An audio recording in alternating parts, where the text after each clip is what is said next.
그래서 시중에 떠도는 이야기가 주식시장으로 흘러갈 돈의 대부분이 비트코인으로 갔다는 소문까지 나돌 정도였습니다.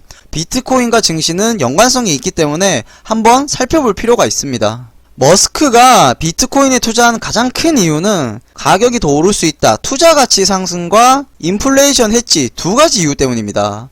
대기업이 비트코인을 사용하면 그때부터 시장에는 새로운 물결이 시작될 겁니다. 안녕하세요. 성공투자의 길라잡이 주프로입니다.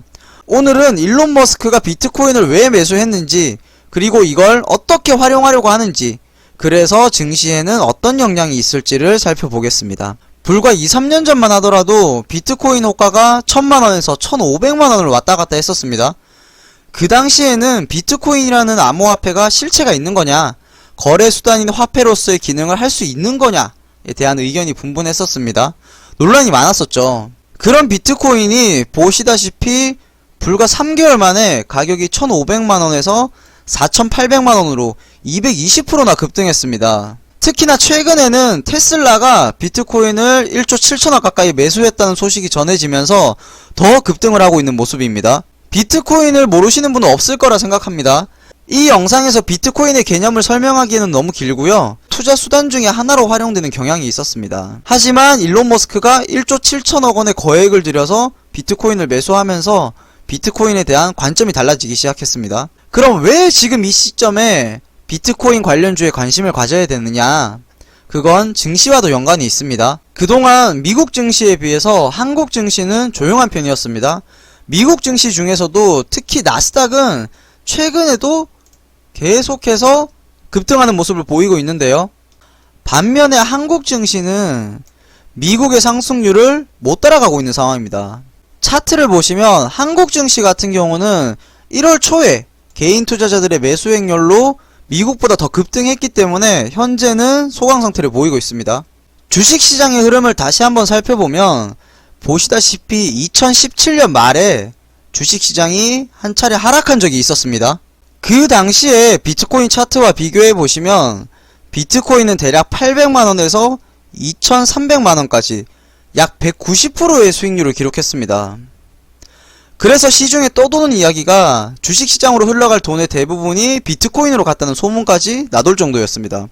물론 지금이 2017년 그 당시랑 같은 상황이라고 말하기는 어렵겠지만 비트코인과 증시는 연관성이 있기 때문에 한번 살펴볼 필요가 있습니다. 지금은 아직 증시의 방향이 결정되진 않았습니다. 증시가 상승했으면 대형주들도 같이 상승했을 텐데 증시의 변동성이 확대됐고 지수가 오락가락하니까 오히려 이슈주나 테마주들이 급등락을 반복하는 모습입니다. 특히나 비트코인 관련주들은 최근에 엄청나게 급등을 했습니다. 비트코인 관련주로 분류되는 에이티넘 인베스트 차트를 보시면 주가가 7거래일 연속해서 상승하고 있고요. 우리기술투자는 최근 이틀 동안 급등세를 보였습니다. 그렇다면 비트코인은 앞으로 어떻게 될 거냐, 진짜 비트코인의 수혜주가 될 수 있는 종목들도 함께 봐야 될 겁니다. 테슬라가 무려 1조 7천억 상당의 비트코인을 매수했다고 밝히면서 비트코인 가격이 폭등했습니다. 그 뒤에도 비트코인 가격이 15% 이상 상승해서 한때 5천만원을 뛰어넘기도 했습니다. 머스크는 비트코인으로 테슬라 자동차를 사게 될 것이라고까지 말했는데요. 머스크는 왜 비트코인을 매수했을까요? 머스크가 비트코인에 투자한 가장 큰 이유는 가격이 더 오를 수 있다, 투자 가치 상승과 인플레이션 해지 두 가지 이유 때문입니다. 가장 큰 이유는 투자 가치다. 비트코인이 1년 동안 356% 폭등했음에도 불구하고 머스크는 가격이 오를 가능성이 충분하다고 본 거고요.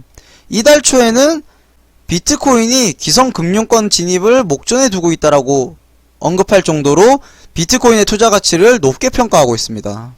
글로벌 온라인 결제 시장의 60%를 차지하는 페이팔도 올해 안에 비트코인을 결제에 사용할 수 있게 할 예정이라고 할 정도로 지금은 비트코인을 바라보는 관점이 많이 진일보된 상태입니다. 두 번째는 인플레이션 해지 수단인데요. 지금 기준금리가 1%도 안되는 초저금리 시대고 경기를 부양하기 위해서 재정지출도 어마무시하게 하고 있죠. 그러면 자연스럽게 인플레이션, 물가가 상승할 수밖에 없고, 그렇다면 현금의 가치는 당연히 하락할 겁니다. 현금 가치의 하락을 해지하기 위해서 비트코인을 매수했다는 겁니다. 여기서 인플레이션이 발생할 때 왜 현금 가치가 하락하는지 간략하게 개념만 설명드리고 넘어가겠습니다. 예를 들어서 우리가 지금 현재는 1,000원으로 사과 한 개를 살 수 있습니다.